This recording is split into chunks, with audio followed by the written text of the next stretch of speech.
ಸಿಗೋದೇ ತುಂಬ ಅಪರೂಪ ಈ ಥರ ಫಂಕ್ಷನ್ಗಳಲ್ಲಿ. ಆ ಹೆಣ್ಮಗು ಮತ್ತು ಅವ್ರ ಅಮ್ಮ ಕೂತಿದ್ದಾರೆ. ಅರ್ಶಿನ ಕುಂಕುಮ ಹೂವು ಕೊಡಬೇಕು. ಚೇರ್ ಹಾಕ್ಕೊಂಡೇ ನಿಂತ್ಕೋಬೇಕು. ಫೇವ್ರೇಟ್ ಅಕ್ಕ ಅಂದರೆ ಈ ಗೀತಕ್ಕನೇ. ಹೀಗೆ ಇರಬೇಕು ಸಹ. ಯಾವತ್ತೂ ನಾವು ಬದಲಾಗೋದಿಲ್ಲ. ಹಾಯ್ ಹಾಯ್ ಎಲ್ರಿಗೂ ನಮಸ್ಕಾರ. ನವೀನ್ ಮಧುಗಿರಿ ಯೂಟ್ಯೂಬ್ ಚಾನಲ್ಗೆ ತಮ್ಮೆಲ್ಲರಿಗೂ ಸ್ವಾಗತ. ಯಾರಾದ್ರೂ ಹೊಸದಾಗಿ ನಮ್ಮ ಯೂಟ್ಯೂಬ್ ಚಾನಲ್ ನೋಡ್ತಾ ಇದ್ರೆ ಸಬ್ಸ್ಕ್ರೈಬ್ ಮಾಡ್ಕೊಳ್ಳಿ. ಫೇಸ್ಬುಕ್ ನಲ್ಲಾದ್ರೆ ಮರಿದೆ ಫಾಲೋ ಮಾಡಿ. ಬಾಯ್ಪಾಠ ಒಪ್ಸಿದ್ರು ಇವರು.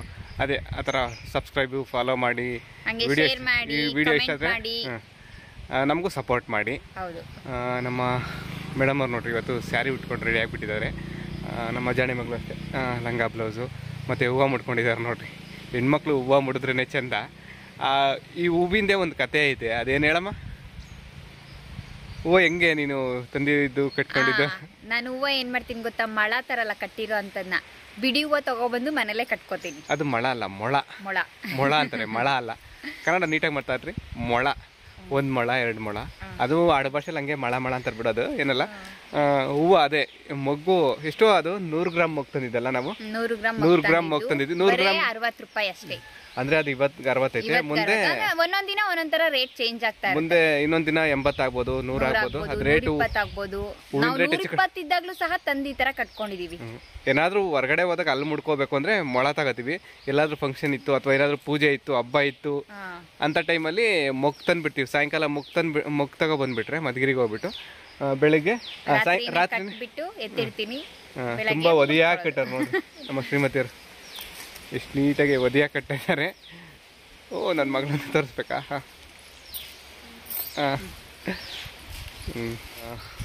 ಈ ಥರ ಒದಿಯಾಗಿ ಕಟ್ಟೋದಿಲ್ಲ ಅಲ್ಲ ಹೂವು ಮರವರು. ಕೆಲವ್ರು ಕಟ್ತಾರೆ, ಕೆಲವ್ರು ಕಟ್ಟಲ್ಲ. ಆದ್ರೆ ಇಷ್ಟೊಂದು ಒದಿಯಾಗಿ ಕಟ್ಟಲ್ಲ. ಮತ್ತೆ ಅವ್ರು ಕಟ್ಟಿದ್ರೆ ಅವ್ರಿಗೂ ಏನೂ ಲಾಭ ಸಿಗೋದಿಲ್ಲಲ್ಲ. ಈಗ ಒಂದು ಅದೇ ಸೀರೆ ಇದೆ, ಫಂಕ್ಷನ್ ಇದೆ. ಫಂಕ್ಷನ್ಗೆ ಹೊರಟಿದ್ದೀವಿ. ಅಲ್ಲಿ ಫಂಕ್ಷನ್ಗೆ ಹೋಗ್ಬಿಟ್ಟು ಈ ಬ್ಲಾಗ್ನ ಮತ್ತೆ ಕಂಟಿನ್ಯೂ ಮಾಡ್ತೀವಿ. ಈ ಫಂಕ್ಷನ್ ಇರೋದು ತಿಮ್ಲಾಪುರದಲ್ಲಿ. ತಿಮ್ಲಾಪುರ ಫಾರೆಸ್ಟ್ ಅನ್ನೋ ಹೆಸರು ನೀವೆಲ್ಲ ಕೇಳಿರ್ತೀರ ಅನಿಸುತ್ತೆ. ಅದೇ ಊರಲ್ಲೇ ಫಂಕ್ಷನ್ ಇರೋದು. ನಾವು ಲೇಟ್ ಆಯಿತು ಅಂತ ಹೊರಡೋ ಗಡಿಬಿಡಿನಲ್ಲಿ ಮನೆ ಹತ್ರ ಬ್ಲಾಗ್ ಶುರು ಮಾಡಲಿಲ್ಲ. ಹಾಗೆ ಹೋಗ್ತಾ ದಾರಿನಲ್ಲಿ ನಮ್ಮ ಹೊಲ ಸಿಗುತ್ತೆ, ಅಲ್ಲಿ ಕರುಗೆ ಮೇವು ಹಾಕಬೇಕಿತ್ತು. ಅದಕ್ಕೆ ಕರುಗೆ ಮೇವು ಹಾಕ್ಬಿಟ್ಟು ಅಲ್ಲೇ ಬ್ಲಾಗ್ ಶುರು ಮಾಡಿ ಫಂಕ್ಷನ್ಗೆ ಹೋಗ್ತಾ ಇದ್ದೀವಿ. ಇಲ್ಲಿಗೆ ಬರ್ತಿದ್ದಂಗೆ ನಮ್ಮ ಶ್ರೀಮತಿಯವ್ರಿಗೆ ಅವ್ರ ರಿಲೇಟಿವ್ಸ್ ಎಲ್ಲ ಸಿಕ್ಕಿದ್ರು. ಅವ್ರ ಜೊತೆ ಎಲ್ಲ ಮಾತುಕತೆ ಶುರು ಮಾಡಿಬಿಟ್ರು. ಏನು ಮಾಡೋದು, ರಿಲೇಟಿವ್ಸು ಇವರೆಲ್ಲ ಸಿಗೋದೇ ತುಂಬ ಅಪರೂಪ ಈ ಥರ ಫಂಕ್ಷನ್ಗಳಲ್ಲಿ. ಹಾಗಾಗಿ ನಾವೀಗ ಬಂದಿರೋ ಫಂಕ್ಷನ್ ಯಾವುದು ಅಂದರೆ ಹೆಣ್ಮಕ್ಳಿಗೆ ಹೊಸ್ಕೆ, ಗುಡ್ಲೊಸ್ಕೆ ಅಂತ ಆಗ್ತಾರಲ್ಲ, ಆ ಫಂಕ್ಷನ್ನು. ಹೆಣ್ಮಗುನ ಕೂರಿಸಿದಾಗ ಮುಂದೆ ಇಡೋದಕ್ಕೆ ಅಂತಲೇ ಚಕ್ಲಿ, ಕರ್ಜಿಕಾಯಿ, ರವೆ ಉಂಡೆ, ಸ್ವೀಟು, ಇದೇನು ಹೂವು, ಹಣ್ಣು ಎಲ್ಲ ರೆಡಿ ಮಾಡಿಟ್ಟವ್ರು ನೋಡ್ರಿ. ಇಲ್ಲಿ ಒಳಗಡೆ ಹಸೆ ಬರಿತಾವ್ರೆ. ಅಕ್ಕಿನಲ್ಲಿ ಈ ಥರ ರಂಗೋಲಿ ಬರೀತಾರೆ. ಇದನ್ನೇ ನಮ್ಮ ಕಡೆ ಹಸೆ ಬರೆಯೋದು ಅನ್ನೋದು. ಸ್ವಲ್ಪ ದೊಡ್ಡವರು, ಅನುಭವ ಇರೋರು ಈ ಥರ ಹಸೆ ಬರೀತಾರೆ. ಆ ಕಡೆ ದೊಡ್ಡವರೆಲ್ಲ ಹಸೆ ಬರೀತಿದ್ರೆ, ಇನ್ನೊಂದು ಕಡೆ ನಮ್ಮ ಶ್ರೀಮತಿಯವರು ಮತ್ತು ಅವರು ವಾರ್ಗೆನವರು ಕೆಲವರು ಹೆಣ್ಮಕ್ಳೆಲ್ಲ ಸೇರಿಬಿಟ್ಟು ಅಲ್ಲಿ ಕೂರಿಸಿದಾಗ ಮುಂದೆ ಇಡೋದಕ್ಕೆ ತಿಂಡಿ ಪದಾರ್ಥಗಳು, ಹೂವು, ಹಣ್ಣು ಅದೆಲ್ಲ ತಂದಿಟ್ಟು ಅದನ್ನೆಲ್ಲ ಇಲ್ಲಿ ಜೋಡಿಸಿ ರೆಡಿ ಮಾಡ್ಕೋತಾ ಇದ್ರು. ಇನ್ನೊಂದು ಕಡೆ ಊಟ ಇಡ್ತಿದ್ರೆ ಕೆಲವರು ಊಟ ಮಾಡ್ತಾಯಿದ್ರು. ಅಲ್ಲಿ ಕೂರಿಸೋ ಶಾಸ್ತ್ರ ಮಾಡ್ತಾರಲ್ಲ, ಅದಕ್ಕೂ ಮುಂಚೆ ಇಲ್ಲಿ ಮನೆ ಒಳಗಡೆ ಒಂದು ಸಲ ಹಸೆ ಹಚ್ಚಬೇಕು. ಈಗ ಅವರು ಅದನ್ನೇ ಮಾಡ್ತಿರೋದು. ಒಂದು 5 ಜನ ಮುತ್ತೈದೆಯರು ಈ ಥರ ಹಸೆ ಹಚ್ತಾರೆ. ಇಲ್ಲಿ ಹಸೆ ಹಚ್ಚಿಸ್ಕೊಳ್ಳೋದಕ್ಕೆ ಈ ಫಂಕ್ಷನ್ ಮಾಡ್ತಿದ್ದಾರಲ್ಲ, ಆ ಹೆಣ್ಮಗು ಮತ್ತು ಅವ್ರ ಅಮ್ಮ ಕೂತಿದ್ದಾರೆ. ಇದೊಂದು ಚಿಕ್ಕ ರೂಮಲ್ಲಿ ಈ ಹಸೆ ಹಚ್ಚೋ ಶಾಸ್ತ್ರ ಮಾಡ್ತಿರೋದು. ಇಲ್ಲಿ ಸ್ವಲ್ಪ ಇಕ್ಕಟ್ಟು. ಆದರೂ ಈ ಫೋಟೋಗ್ರಾಫರ್ ನೋಡಿ ಎಷ್ಟು ಕಷ್ಟಪಟ್ಟು ಫೋಟೋ ತೆಗಿತಿದ್ದಾರೆ. ಹಸೆ ಹಚ್ಚಿದಾದ್ಮೇಲೆ ಈ ಥರ ಆರತಿ ಬೆಳಗಿ ಆಮೇಲೆ ಕೂರ್ಸೋಕೆ ಕರ್ಕೊಂಡು ಹೋಗ್ತಾರೆ. ಇಲ್ಲಿ ಫಂಕ್ಷನ್ ಆಗ್ತಿದೆಯಲ್ಲ, ಇದು ಬಂದು ನಮ್ಮ ಶ್ರೀಮತಿಯವರ ಅಕ್ಕನ ಮಗಳದು. ಅಕ್ಕ ಅಂದರೆ ಕಸಿನ್ ಸಿಸ್ಟರ್ ಅಂತಾರಲ್ಲ, ಆ ಥರ. ಚಿಕ್ಕಪ್ಪ, ದೊಡ್ಡಪ್ಪ ಅವರೆಲ್ಲ ಇರ್ತಾರಲ್ಲ. ಅಕ್ಕ ಅಂದರೆ ನಮ್ಮ ಶ್ರೀಮತಿಯವ್ರಿಗೆ ದೊಡ್ಡಪ್ಪನ ಮಗಳಾಗಬೇಕು. ಆಮೇಲೆ ಇನ್ನೊಂದು ವಿಷಯ, ಇಲ್ಲಿ ಫಂಕ್ಷನ್ ಆಗ್ತಿದೆಯಲ್ಲ, ಹೆಣ್ಮಗು ನಮ್ಮ ಜಾಣೆ ಚಿಕ್ಕ ಪಾಪು ಇದ್ದಾಗ ಇನ್ನೂ ಸ್ಕೂಲ್ಗೂ ಹೋಗ್ತಿರ್ಲಿಲ್ಲ ಅನಿಸುತ್ತೆ ಮಗು. ಅವಾಗೆಲ್ಲ ನಮ್ಮ ಪಾಪುನ ನೋಡೋದಕ್ಕೆ ಬಂದಾಗ ಆಂಟಿ ಪಾಪುಗೆ ಸೋಪ್ ಹಾಕು, ಪಾಪುಗೆ ಕ್ರೀಮ್ ಹಾಕು, ಪಾಪುಗೆ ಚಳಿ ಹಾಕುತ್ತೆ, ಸ್ವೆಟ್ರ್ ಹಾಕು ಅಂತೆಲ್ಲ ಹೇಳ್ತಿತ್ತು ಈ ಹೆಣ್ಮಗು. ಮತ್ತು ಆಮೇಲೆ ಒಂದು ಸಲ ಜಾತ್ರೆಗೇನೋ ಹೋಗಿದಾಗ ನಮ್ಮ ಜಾಣೆಗೆ ಅಂತ ಹೇಳ್ಬಿಟ್ಟು ಒಂದು ಸಲ ಟಾಯ್ಸ್ ಬೇರೆ ತಂದುಕೊಟ್ಟಿತ್ತು. ಆಗೆಲ್ಲ ಎಷ್ಟು ಚಿಕ್ಕ ಮಗು ಇತ್ತು. ಈಗಾಗಲೇ ಫಂಕ್ಷನ್ ಮಾಡ್ತಿದ್ದಾರೆ. ಈ ಹೆಣ್ಮಕ್ಳು ತುಂಬ ಬೇಗ ಬೆಳೆದ್ಬಿಡ್ತಾರೆ. ಈ ಥರ ಫಂಕ್ಷನಲ್ಲಿ ನಮ್ಮ ಹಳ್ಳಿ ಕಡೆ ಈ ಅಜ್ಜಿದಿರು, ವಯಸ್ಸಾದವರು, ದೊಡ್ಡವರು ಇವರೆಲ್ಲ ಸೇರಿಬಿಟ್ಟು ಹೊಸ್ಕೆ ಪದ ಅಂತ ಆಡ್ತಾರೆ. ಈಗ ಇವರೆಲ್ಲ ಅದನ್ನೇ ಹೇಳ್ತಿರೋದು. ಅಂದರೆ ಹೊಸ್ಕೆ ಪದ ಅಂತಾರಲ್ಲ, ಅದನ್ನೇ ಹೇಳ್ತಾವ್ರೆ. ನಿಮಗೂ ಕೇಳಿಸ್ತೀನಿ ನೋಡಿ ಅವ್ರು ಏನು ಹೇಳ್ತಾವ್ರೆ ಅಂತ.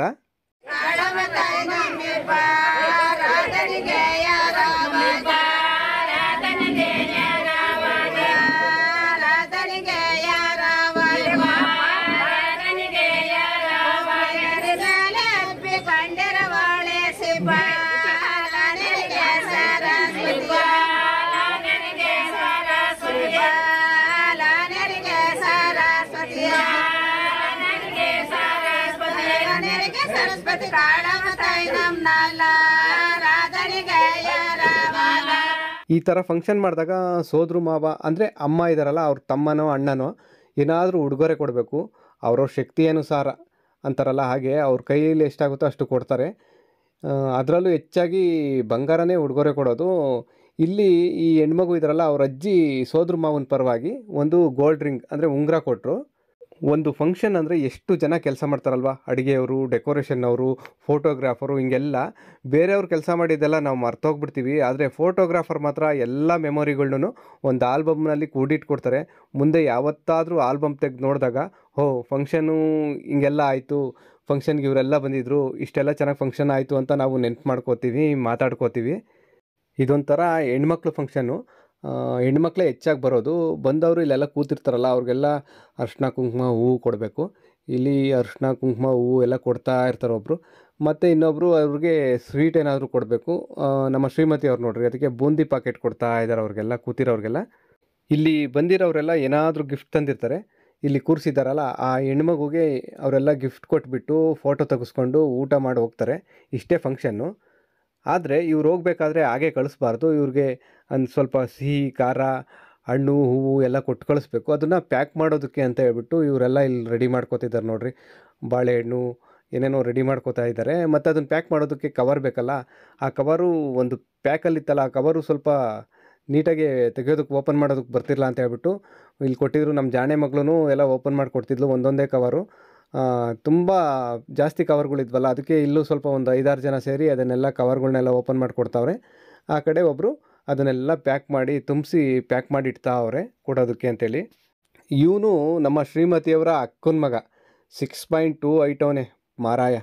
ಇವನ ಜೊತೆ ಫೋಟೋ ತೆಗೆಸ್ಕೋಬೇಕು ಅಂದರೆ ನಮ್ಮ ಶ್ರೀಮತಿಯವ್ರು ನೋಡ್ರಿ ಚೇರ್ ಹಾಕ್ಕೊಂಡೇ ನಿಂತ್ಕೋಬೇಕು. ಈಗ ಊಟಕ್ಕೆ ಕೂತಿದ್ದೀವಿ. ನಮ್ಮ ಶ್ರೀಮತಿಯವರು ಪಕ್ಕದಲ್ಲಿ ಒಂದು ಸೀಟ್ ಇಟ್ಕೊಬಿಟ್ಟವ್ರೆ, ಅವ್ರ ಅಕ್ಕ ಬರ್ತಾರೆ ಅಂತ. ಬಾಳೆ ಎಲೆ ಊಟನೇ ಚಂದ. ನಮ್ಮ ಶ್ರೀಮತಿಯವ್ರ ಪಕ್ಕದಲ್ಲಿ ಕೂತಿದ್ದಾರಲ್ಲ ಅವರು ಗೀತಕ್ಕ ಅಂತ. ನಮ್ಮ ಶ್ರೀಮತಿಯವ್ರು ತುಂಬ ಜನ ಅಕ್ಕ ಇದ್ದಾರೆ. ತುಂಬ ಜನ ಅಕ್ಕ ಇದ್ದಾರಲ್ಲ, ಅಷ್ಟು ಜನರಲ್ಲಿ ಫೇವ್ರೇಟ್ ಅಕ್ಕ ಅಂದರೆ ಈ ಗೀತಕ್ಕನೇ. ನಮ್ಮ ಶ್ರೀಮತಿಯವರು ಇವತ್ತು ನನ್ನ ಬಿಟ್ಟು ಊಟ ಮಾಡ್ತಿದ್ದಾರೆ. ನಾನು ನಮ್ಮ ಜಾಣೆ ಮಗಳು ಒಂದೇ ಎಲೆಯಲ್ಲಿ ಊಟ ಮಾಡ್ತಿದ್ದೀವಿ. ಒಬ್ಬಟ್ಟಿನ ಮೇಲೆ ತುಪ್ಪ ಚೆನ್ನಾಗಿತ್ತು. ಊಟ ಆದಮೇಲೆ ಕೊನೆಯಲ್ಲಿ ಈ ಥರ ಬಾಳೆಹಣ್ಣು ಕೊಡ್ತಾರೆ. ಯಾಕೆ ಗೊತ್ತಾ? ಚೆನ್ನಾಗಿ ಜೀರ್ಣ ಆಗಲಿ ಅಂತ. ಊಟ ಆದಮೇಲೆ ಬಾಳೆಹಣ್ಣು ತಿಂದರೆ ಊಟ ಚೆನ್ನಾಗಿ ಜೀರ್ಣ ಆಗುತ್ತಂತೆ. ನನಗೂ ಗೊತ್ತಿರಲಿಲ್ಲ, ಇದನ್ನ ಯಾರೋ ಬೇರೆಯವ್ರು ಹೇಳಿದ್ದು. ಕೂರಿಸಿ ಎದ್ದೇಳಿಸೋ ಶಾಸ್ತ್ರ ಎಲ್ಲ ಆದಮೇಲೆ ಇಂಥ ಫಂಕ್ಷನ್ಗಳಲ್ಲಿ ಚಿಕ್ಕ ಮಕ್ಕಳೆಲ್ಲ ಏನು ಮಾಡ್ತಾರೆ ಅಂದರೆ, ಇಲ್ಲಿ ಮುಂದೆ ಎಲ್ಲ ಇಟ್ಟಿರ್ತಾರಲ್ಲ ತಿಂಡಿ ಪದಾರ್ಥಗಳು, ಅವ್ರಿಗೆ ಯಾವ ತಿಂಡಿ ಇಷ್ಟನೋ ಅದನ್ನೆಲ್ಲ ತೊಗೊಂಡು ತಿಂತಾ ಇರ್ತಾರೆ. ನಮ್ಮ ಜಾಣೆ ಮಗಳಿಗೂ ಏನಾದರೂ ಬೇಕಾದರೆ ತಗೋ ಅಂತ ಹೇಳಿದ್ವಿ. ಅವಳೊಂದು ಸ್ವೀಟ್ ತೊಗೊಂಡು ತಿಂದ್ಲು. ಫಂಕ್ಷನ್ನು ಅಂದಮೇಲೆ ನೆಂಟರು, ಅಣ್ತಂದಿರು, ಪರಿಚಯದವರು ಎಲ್ಲ ಬಂದಿರ್ತಾರಲ್ಲ, ಅವರೆಲ್ಲ ಮುಖ ಕಾಣಿಸೋದು ಸಿಗೋದೇ ಅಪರೂಪ ಈ ಥರ ಫಂಕ್ಷನ್ಗಳಲ್ಲಿ. ಅದಕ್ಕೆ ನಮ್ಮ ಶ್ರೀಮತಿಯವರು ಅವ್ರ ಜೊತೆ ಎಲ್ಲ ಮಾತಾಡ್ತಾ ಕೂತಿದ್ರು. ಆ ಕಡೆ ನಮ್ಮ ಶ್ರೀಮತಿಯವರು ಅವ್ರನ್ನೆಲ್ಲ ಮಾತಾಡಿಸ್ತಾ ಇದ್ರೆ, ಈ ಕಡೆ ನಾವಿಬ್ಬರು ಅಪ್ಪ ಮಗಳು ಮಾತಾಡ್ಕೊಂಡು ಕೂತಿದ್ವಿ. ಅಷ್ಟರಲ್ಲಿ ನಮ್ಮ ಶ್ರೀಮತಿಯವರು ಅಡಿಕೆಲೆ ಹಾಕ್ಕೊಡು ಅಂದರು. ನಮ್ಮ ಜಾಣೆ ಮಗಳು ಹೋಗ್ಬಿಟ್ಟು ಮನೆ ಒಳಗಡೆ ಹೋಗಿ ಅಡಿಕೆಲೆ ಇಸ್ಕೊಂಡು ಬಂದಳು. ನಾನು ಮುಂಚೆ ತುಂಬ ಅಡಿಕೆಲೆ ಹಾಕ್ತಿದ್ದೆ. ಎಷ್ಟಂದರೆ ದಿನಕ್ಕೆ 3 ಹೊತ್ತು 4 ಹೊತ್ತು ಅಡಿಕೆಲೆ ಅಗಿತಾನೆ ಇರ್ತಿದ್ದೆ. ಬಾಯೆಲ್ಲ ಅಲ್ಲೆಲ್ಲ ಕೆಂಪಗಾಗಿ ಯಾರಾದರೂ ನೋಡಿದ್ರೆ ಇವನೇನಪ್ಪ ಗುಟ್ಕ ಹಾಕ್ಕೊಂಡು ಅಗಿತಿರ್ತಾನ ಅಂತ ಅನಿಸೋದು, ಹಂಗಿದ್ವು ಅಲ್ಗಳೆಲ್ಲ. ಅದಕ್ಕೆ ಆಮೇಲೆ ಅಡಿಕೆಲೆ ಹಾಕೋದು ಬಿಟ್ಬಿಟ್ಟೆ. ನಮ್ಮ ಶ್ರೀಮತಿಯವ್ರಿಗೆ ಅಡಿಕೆಲೆ ಹಾಕ್ಕೊಳ್ಳೋದಕ್ಕೆ ಬರೋದಿಲ್ಲ. ಯಾವತ್ತಾದರೂ ಹಬ್ಬ ಈ ಥರ ಫಂಕ್ಷನ್ ಆದಾಗ ಅಡಿಕೆಲೆ ಸುಣ್ಣ ಎಲ್ಲ ಹಾಕಿ ಬೆರೆಸಿ ಅವ್ರಿಗೆ ಕೊಡಬೇಕು. ಬರೀ ಹಾಕ್ಕೊಡೋದಷ್ಟೇ ಅಲ್ಲ, ನಾನೇ ಅವ್ರಿಗೆ ತಿನ್ನಿಸ್ತೀನಿ. ಇವತ್ತು ಅಷ್ಟೇ. ಇವತ್ತು ನೋಡಿ ನಮ್ಮ ಶ್ರೀಮತಿಯವರು, ದೊಡ್ಡಪ್ಪ ಇದನ್ನು ನೋಡಿಬಿಟ್ಟು ನಿಂಗಿನ್ನೂ ತಿನ್ನಿಸ್ಬೇಕಾ, ಇನ್ನೂ ಮೊನ್ನೆ ಮದುವೆ ಆಗಿರೋ ಹೊಸ ಗಂಡು ಹೆಣ್ಣು ನೀವು ಅಂತ ಆಡ್ಕೊಂಡು ನಗ್ತಿದ್ರು. ಯಾರೇನೇ ಅಂದ್ಕೊಳ್ಳಿ, ನಮ್ಮ ಪ್ರೀತಿ ಯಾವತ್ತೂ ಹೀಗೆ ಇರುತ್ತೆ, ಹೀಗೆ ಇರಬೇಕು ಸಹ. ಯಾವತ್ತೂ ನಾವು ಬದಲಾಗೋದಿಲ್ಲ. ಕೊನೆಯಲ್ಲಿ ವಾಪಸ್ ಹೋಗಬೇಕಾದ್ರೆ ಮನೆಗೆ ಬಂದಿರೋ ಹೆಣ್ಮಕ್ಳಿಗೆ ಅರಿಶಿನ ಕುಂಕುಮ ಕೊಡೋದು ನಮ್ಮ ಪದ್ಧತಿ. ಅದೇ ಥರ ನಮ್ಮ ಶ್ರೀಮತಿಯವ್ರಿಗೂ ಹೂವು, ಅರಿಶಿನ ಕುಂಕುಮ ಎಲ್ಲ ಕೊಟ್ಟರು. ಕೊನೆಗೆ ನಮ್ಮ ಜಾಣೆ ಮಗಳೂ ಹೆಣ್ಮಗಳಲ್ವಾ, ಅದಕ್ಕೆ ಅವಳಿಗೂ ಸಹ ಹೂವು ಮುಡಿಸಿದ್ರು. ಜೊತೆಗೆ ಒಂದಿಷ್ಟು ಸ್ವೀಟು, ಖಾರ ಎಲ್ಲ ಕೊಟ್ಟರು. ಆಗಲೇ ಚೇರ್ ಹಾಕಿ ಫೋಟೋ ತಗೊಂಡ್ರಲ್ಲ ನಮ್ಮ ಶ್ರೀಮತಿಯವರು, ಅವ್ರ ಅಕ್ಕನ ಮಗ, 6.2 ಇಂಚ್ ಇದಾನಲ್ಲ, 6 ಅಡಿ ಕಟೌಟು. ಅವನ ಜೊತೆ ನಿಂತರೆ ನೋಡಿ ನಮ್ಮ ಶ್ರೀಮತಿಯವ್ರು ಎಷ್ಟು ಕುಳ್ಳಿ ಕಾಣ್ತಾರೆ ನೋಡಿ. ಆದರೆ ನನ್ನ ಜೊತೆ ನಿಂತರೆ ಕರೆಕ್ಟ್ ಜೋಡಿ ಇವ್ರು ನನಗೆ. ಇವನು ರಾಜ ಅಂತ ಫಂಕ್ಷನ್ ಆಯ್ತಲ್ಲ, ಆ ಹೆಣ್ಮಗು ಅವ್ರ ಸೋದ್ರು ಮಾವ ನಮ್ಮ ಶ್ರೀಮತಿಯವ್ರಿಗೆ ಅಣ್ಣ ಆಗಬೇಕು. ನನಗೂ ಇವನು ಫ್ರೆಂಡೇ, ಹೋಗೋ ಬಾರೋ ಅನ್ನೋ ಅಷ್ಟು ಸಲಿಗೆ ನಮ್ಮದು. ಕೊನೆಗೆ ಅವನಿಗೂ ಬಾಯ್ ಮಾಡಿಬಿಟ್ಟು ಹೊರಟ್ವಿ. ಫಂಕ್ಷನ್ ಆಯ್ತಲ್ಲ, ಆ ಹೆಣ್ಮಗುಗೂ ಸಹ ಬಾಯಿ ಹೇಳಿ ಕೊನೆಗೆ ಅವ್ರ ಅಪ್ಪ ಅಮ್ಮ ಅಂದರೆ ನಮ್ಮ ಶ್ರೀಮತಿ ಅವರ ಅಕ್ಕ ಬಾವ ಅವ್ರಿಗೂ ಬಾಯಿ ಹೇಳಿ ಹೊರಡಬೇಕಾದ್ರೆ ಅವರು ಒಂದಿನಾದರೂ ಇದ್ದೋಗ್ರಿ ಅಂತ ಬಲವಂತ ಮಾಡಿದ್ರು. ಆದರೆ ನಮ್ಮ ಕೆಲಸಗಳಿರೋದ್ರಿಂದ ಇಲ್ಲ ಕೆಲಸಗಳಿದ್ದಾವೆ ಹೊರಡ್ತೀವಿ, ಬೇಜಾರು ಮಾಡ್ಕೊಬೇಡ್ರಿ, ಇನ್ನೊಂದು ಸಲ ಬಂದಾಗ ಒಂದಿನ ಇದ್ದೇ ಹೋಗ್ತೀವಿ ಅಂತ ಹೇಳಿ ಹೊರಟ್ವಿ. ಫಂಕ್ಷನ್ ಎಲ್ಲ ಚೆನ್ನಾಗಾಯಿತು. ನಾವು ವಾಪಸ್ ಊರಿಗೆ ಹೊರಟ್ವಿ. ಹೋಗೋಕ್ಕೂ ಮುಂಚೆ ನಿಮಗೂ ಸಹ ಬಾಯಿ ಹೇಳ್ತೀವಿ. ಹಾಗೆ ಮತ್ತೊಂದು ಬ್ಲಾಗಲ್ಲಿ ಸಿಗ್ತೀವಿ. ಎಲ್ರಿಗೂ ಒಳ್ಳೆಯದಾಗಲಿ. ಧನ್ಯವಾದ.